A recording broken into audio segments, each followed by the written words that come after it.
ഒരിക്കൽ കൂടി thank you പറയാണ്. ഒരുപടി നല്ല സിനിമകളുമായിട്ട് മലയാളത്തിലെ ഓഡിയൻസിനെ ഇങ്ങനെ നേരിട്ട് കാണാൻ വരുന്നതിന് താങ്ക് യു സോ മച്ച്. ഞങ്ങളുടെ മലയാളികളുടെ സ്വകാര്യ അഹങ്കാരമായ ലാലേട്ടൻ്റെ പിറന്നാളാണിന്ന്. നിങ്ങൾ തമ്മിൽ ഒരു ഫ്രണ്ട്ഷിപ്പിൻ്റെ ഓറയുണ്ടെന്നറിയാം. ലാലേട്ടന് വേണ്ടിയിട്ട് 2 വാക്കുകൾ പറയും.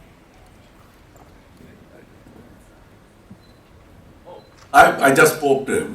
വരുന്ന മുമ്പ് I didn't know he was my Aliyan. I was very happy to call him Aliya.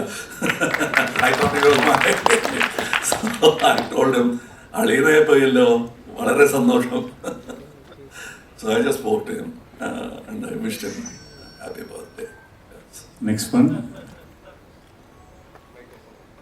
Jojo.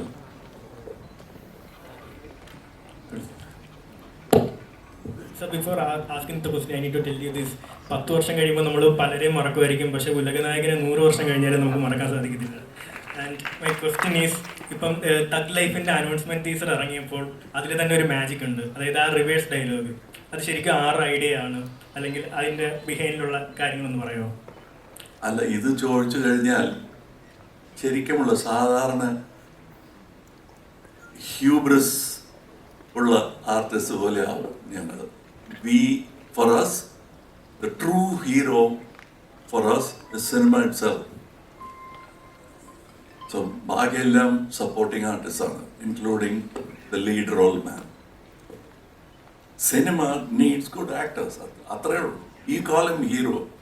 Who's a hero? Today we call somebody a hero. Tomorrow we realize he's a villain.